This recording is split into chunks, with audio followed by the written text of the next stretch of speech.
Before the wedding began, the bride overheard the groom's confession and her revenge stunned everyone. Part 1. The small banquet hall behind the main venue smelled of fresh roses and nervous sweat. Amina, still in her ivory silk lehenga but barefoot, had slipped away from the makeup room to steal one last quiet moment alone. She was rounding the corner near the groom's dressing suite when she heard Zayn's voice, low, urgent, unmistakable, through the half-open door. "I can't do this to her, man. Not anymore." A pause, then a bitter laugh. 3 years of been lying.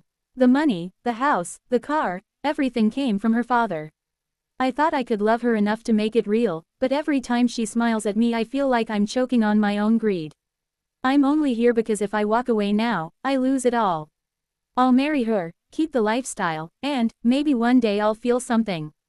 Or maybe I won't." Amina froze, one hand pressed to the wall as though the building itself might collapse if she moved. The makeup artist's laughter drifted faintly from down the hall. Someone called her name in the distance. She didn't answer. She listened until Zayn's best man tried, and failed, to talk him out of guilt.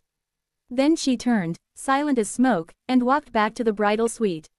No tears, no trembling, just a strange, clear calm that felt like the moment before a storm breaks. Part 2. The nikah was supposed to start in 17 minutes. Every guest had been seated. The Malvi adjusted his glasses. Zayn stood beneath the floral arch in his pristine sherwani, flashing the practiced smile that had once made Amina's heart skip. She appeared at the far end of the hall exactly on time, veil lifted, eyes bright. Whispers of how radiant she looked rippled through the crowd. Zayn's shoulders relaxed a fraction. She was coming. The deal was still on. Amina stopped 3 steps short of the stage. In a voice loud enough for the front 3 rows but soft enough to feel intimate, she said, "Zayn." He turned, smile faltering only slightly. She reached into the delicate potly bag hanging from her wrist and pulled out a single folded sheet of paper, bank statements, property deeds, transaction records, all the quiet proof she had gathered over the last 2 years, the proof she had never wanted to believe. She held it up like a greeting card. "Before we sign anything," she continued, "I thought the guests should know what they're witnessing. This marriage was purchased for exactly 23 crore and a farmhouse. The down payment was made the same week you told me you loved me for the first time." A collective gasp rolled through the hall like thunder. Zayn's face drained of color. "Amina," she raised one hand, calm, almost gentle. "I'm not canceling the wedding," she said. The room went deathly silent. "I'm simply changing the groom."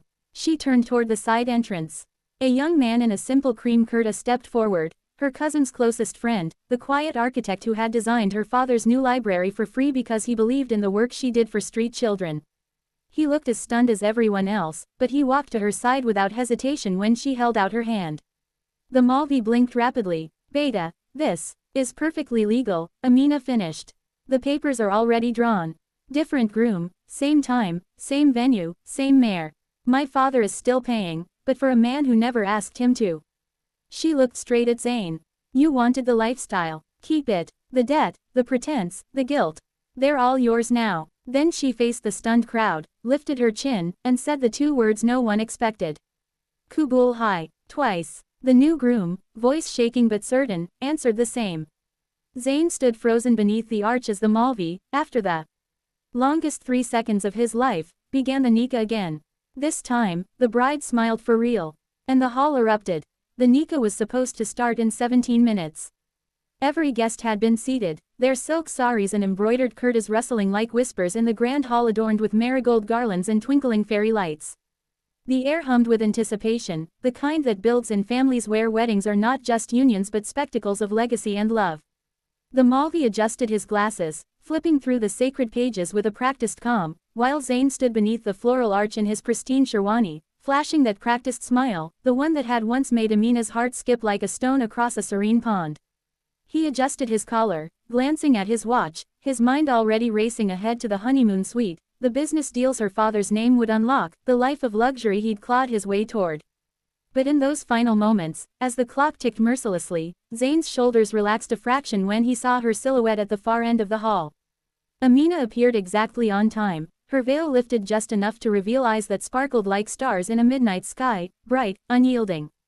Whispers rippled through the crowd like a gentle wave. How radiant she looked, how poised, how every inch the perfect bride. You could feel the collective sigh of relief. After all, who doesn't root for the fairy tale? The elders nodded approvingly, aunts dabbed at their eyes with embroidered handkerchiefs, and even the children, fidgeting in their tiny outfits, paused to stare. Zane's smile widened, genuine for a split second. He thought the deal was still on, that his confession, buried in the back room, would remain a secret forever. Amina stopped 3 steps short of the stage, her henna-adorned hands steady as she met his gaze. In a voice loud enough for the front 3 rows but soft enough to feel like a lover's whisper, she said, "Zane." He turned fully now, that flawless smile faltering only slightly, like a crack in fine porcelain. The room seemed to hold its breath, sensing the shift, the way a storm announces itself not with thunder, but with the sudden stillness of the wind. What was this? A private moment in public? A last-minute vow? We've all been there, haven't we? In those pivotal seconds where life hangs on a word, a look, a choice that could shatter everything we've built. She reached into the delicate Potley bag hanging from her wrist, her movements deliberate, almost graceful, as if she were unveiling a gift rather than a weapon. Out came a single folded sheet of paper, bank statements, property deeds, transaction records, all the quiet proof she had gathered over the last 2 years, the proof she had never wanted to believe until that overheard conversation sealed it. She held it up like a greeting card, letting the light catch the printed lines, making them dance accusingly. "Before we sign anything," she continued, her tone steady but laced with a quiet fire that drew everyone in, "I thought the guests should know what they're witnessing. This marriage was purchased for exactly 23 crore and a farmhouse. The down payment was made the same week you told me you loved me for the first time." A collective gasp rolled through the hall like thunder breaking over a parched land. It was the sound of illusions crumbling, of hearts sinking in shock. Zane's face drained of color, turning ashen as if the blood had fled his veins in betrayal. "Amina," he stammered, his voice cracking, reaching out a hand that trembled visibly. But she didn't flinch. Instead, she raised one hand, calm, almost gentle, like a mother soothing a child mid-tantrum. In that gesture, you could see her strength, not the brittle kind. Born of anger, but the deep, resilient force forged in quiet nights of doubt and self-reflection. The room erupted into murmurs, a cacophony of disbelief. Aunties clutched their pearls, uncles shifted uncomfortably in their seats, and Zane's mother, seated in the front row, let out a choked sob that echoed the pain of 1,000 unspoken family secrets. How could this be? We all wonder in such moments, how do we miss the signs?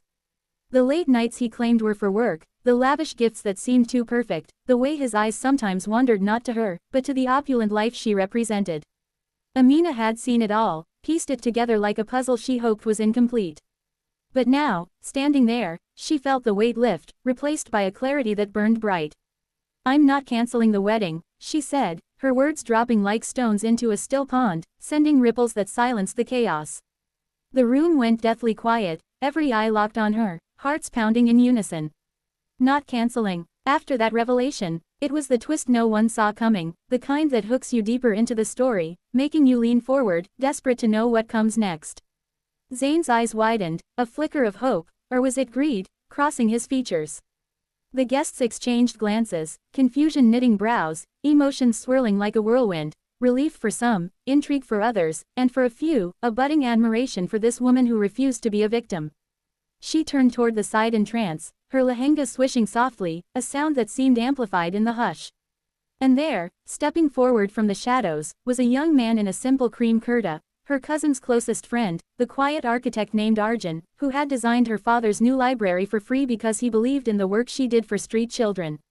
He wasn't flashy like Zane, no designer labels, no rehearsed charm. But his eyes, when they met hers, held a warmth that spoke of genuine nights spent talking about dreams, not deals. He looked as stunned as everyone else, his steps hesitant at first, but when she held out her hand, he took it without hesitation, his fingers closing around hers with a steadiness that made her heart ache in the best way. The Malvi blinked rapidly, his glasses slipping down his nose. "Beta, this," he began, his voice a mix of authority and bewilderment, the elder caught off guard in a ceremony he'd presided over hundreds of times. "Is perfectly legal," Amina finished for him, her voice gaining strength, drawing the audience into her resolve. "The papers are already drawn. Different groom, same time, same venue, same mare. My father is still paying, but for a man who never asked him to." She glanced at her father then, seated stoically in the front, his eyes glistening with a pride that twisted her insides. He had known her suspicions, had even helped gather the evidence in secret sessions late at night, but this switch. Even he hadn't anticipated her audacity. The emotional thread pulled tight. Father and daughter, bound by love and loss, her mother's absence a ghost in the room, reminding them both of vows that should mean more than money. She looked straight at Zayn now, her gaze unflinching. You wanted the lifestyle. Keep it. The debt, the pretense, the guilt. They're all yours now. Each word landed like a blow, not vicious, but truthful, evoking sympathy even for him in his unraveling. We've all chased something hollow, haven't we? That promotion, that status, that illusion of security, only to find it empty. Zayn staggered back a step, his world crumbling publicly, the humiliation etching lines on his face that aged him in seconds. His best man rushed forward, but Zayn waved him off, tears welling in eyes that had once sparkled with ambition. Then, Amina faced the stunned crowd, lifting her chin with a grace that commanded respect. The air thickened with emotion, shock giving way to awe, whispers turning to held breaths. She said the two words no one expected, Kubul Hai. Twice. Her voice rang clear, infused with a joy that bubbled from deep within, connecting her past pain to this newfound freedom. Arjun, his voice shaking but certain, answered the same, his hand squeezing hers as if to say, I'm here, truly. The Malvi, after the longest 3 seconds of his life, seconds that stretched like eternity, filled with the weight of tradition clashing with modernity, began the Nikah again. This time, the words felt alive, charged with authenticity. The hall erupted then, not in chaos, but in a symphony of reactions.